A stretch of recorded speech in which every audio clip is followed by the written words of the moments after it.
Somehow they lost the game. That is disappointing. What is it then? I don't know. Well, I think obviously you're speaking historically speaking. I was just trying to take the game alone at this moment, and I feel that when England just before kick-off, they'll know the state of play where this World Cup is. They know that they're going to play against a very, very strong-minded but tired Moroccan side if they can get through here in this year. This is the best opportunity they probably will ever have, you know, of winning a World Cup, because there's nothing left in that. Get over France tonight, and there's nothing left in that competition that they would fear. I'm sure they didn't even fear France. You know, they would probably respected them, but it was a really tough game. That's where the disappointment will be in that dressing room now. Really, Harry Kane will be inconsolable, obviously having missed the second penalty. And that's just my particular view of it. That's what I thought. I thought England were the stronger side throughout the night, and probably were unlucky not to go through. Glenn, I mean, what was the barrier for England then today? They were the better side, all three of you have mentioned, but they just can't seem to get to that point.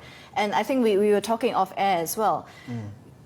As well as in the Euros, what happened was they had an easy run, and then the first sort of big nation that they face, they just can't seem to live up to it. That's my biggest concern, because, you know, obviously England is classed as one of the, you know, the bigger nations in these major tournaments, and rightly so. But if you actually look back, we don't beat the big teams in these big tournaments. You know, qualifying, always easy, straightforward, always win the group, which they're going to do. You're going to get out of the group in whichever tournament it is.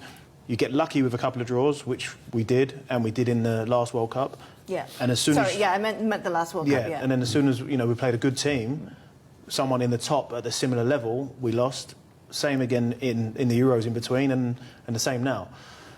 That's my concern. And I know at this level, when you do play the top teams, it's minute little decisions that can change the whole game. So, because they're good enough to win, but for whatever reason, they just don't get the job done when it matters right at the end. I'd absolutely accept that from Glenn, really do, because the takeaway from this, not tonight, but when you're talking about it, you're talking about the game as the journalists will do, as the media will speak. That's exactly the point that they will pick up on, and Glenn's right, that they eventually fall to the sides that are supposedly on a par with them. And what needs to change to break that ceiling, though? I suppose just winning one. Absolutely, winning the semi-final of a World Cup and getting to the final. Yeah. Because I remember in a few of the last major tournaments, everyone was saying you're never going to get a better chance to win the Euros. The World Cup before, you're never going to get a better chance to win the World Cup. That is true. You know, we just can't keep saying it. No, I accept all of those points. I was trying to make a judgment on tonight's performance, but I accept that the overriding point will be exactly what Glenn says, that they don't beat the sides that are supposedly the big teams as well. It's great. It's difficult, but it's great what Martin said, because, you know, as a coach and as a group of players, you need to look at the facts today, what you've done in this tournament, and after playing today, they should be feeling we deserve, you know, to get through. We deserve to be in a better position. And they will ask him, because they done practically everything right. Apart from the first 15, 20 minutes that they were checking on the game. But as soon as France scored, England was a better team by far. And it was only one team that was going to win it. So is that way of, I don't want to say, I hate what I'm going to say. You know, there is a way of losing. No, there is not, because you lose and it hurts.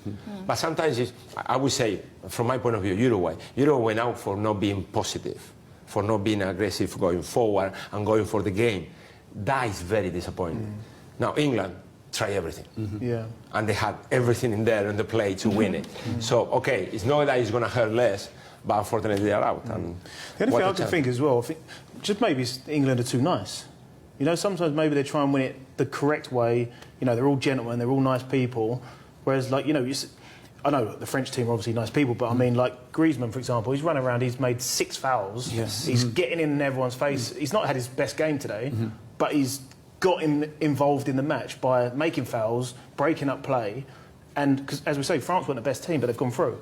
So I think sometimes maybe England are trying to win a nice way, doing it all correct and above the rules, maybe they have to break some rules and win ugly. Yeah. Listen, it's a way of winning. It's valid. Yeah. No one's ever won the World Cup and then at the end you go, oh yeah, you was the best team in every single match. Yeah. Because no one cares. They won the tournament.